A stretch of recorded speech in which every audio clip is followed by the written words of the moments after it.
Dr. Paul here. I want to give you an update, and I want to thank those of you who've stuck with me as I've gone through some major significant life changes.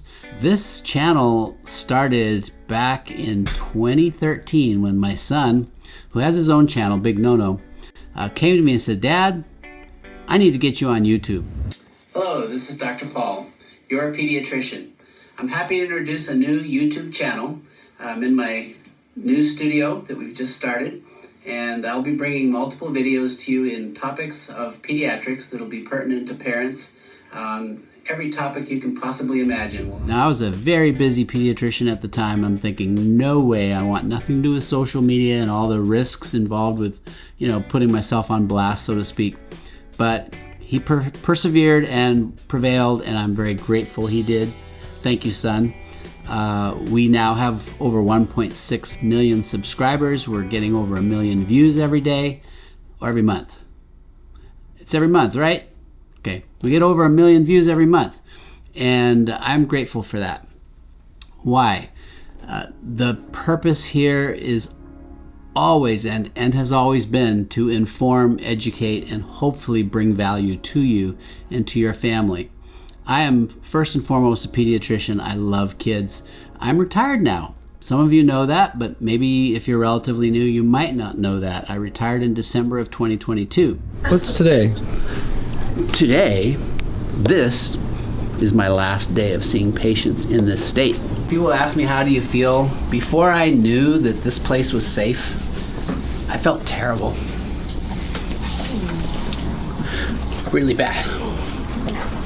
Before I knew that the place was safe. That really hurt. Knowing that you guys are keeping it going, I feel like I can honestly tell the patients, and we have all been telling them, the heart of this place lives on. So, always will. And I think it always will. And that means, everything I did before retirement obviously was live in the office seeing patients, and that was really the gold mine, if you will, of my channel. And we still have that up for you. It is pertinent as it was the day it was filmed in almost everything I was saying, because the basics don't change. So I'm really grateful that I had over 10 years of me in the trenches being a busy pediatrician. So what's the passion for the channel? Well, let me first actually say what happened. Why did I disappear for, it's been a few years basically. Some of you may know I wrote a book called The Vaccine Friendly Plan.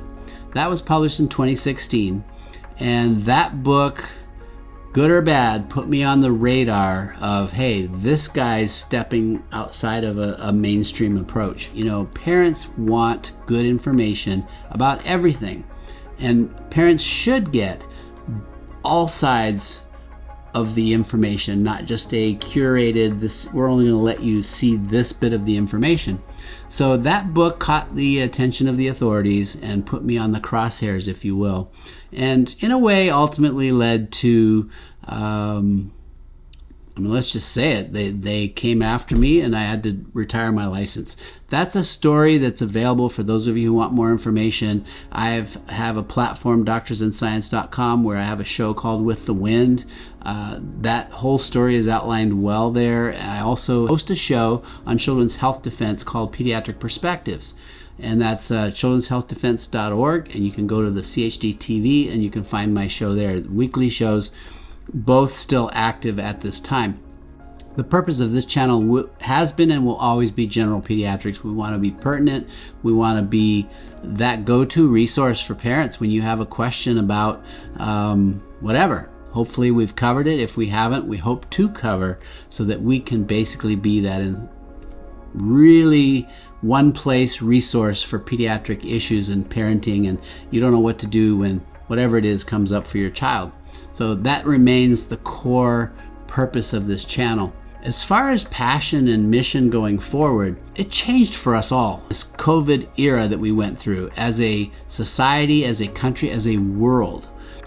And the sad part about that was the hyperpolarization and politicization of what shouldn't be political. Pediatric care, the love and caring of our children, is not political, and it shouldn't be made that. that's where I'm going to stay on this channel, a focus on bringing you everything I can to help you walk through the increasingly complicated landscape, I think. There's decisions to be made as parents, and sometimes we lean on authority. And so, we had in the extreme authorities from public health saying this is what you must do for COVID, and sticking with that narrative even to today in some cases when there's so much information to the contrary. I don't want to get into the controversy because that's not really helpful, I think, for this channel. There are places you can go, as I've already mentioned, to get sort of the lowdown of the various controversies. But many of us have family, loved ones who are affected, severely affected by either a COVID illness or a COVID vaccine. And so we've chosen not to deep dive into vaccines on this channel just because that topic is controversial and still is possible. It is quite possible that still results in censorship, and we just want to be relevant, and we want to be there for you. And we have a wide open world of pediatric conditions that we're going to revisit, and new ones that have not been dealt with on this channel, so that we really become your go-to resource for anything that involves children, their health, their wellness. This is your spot. I'm Dr. Paul.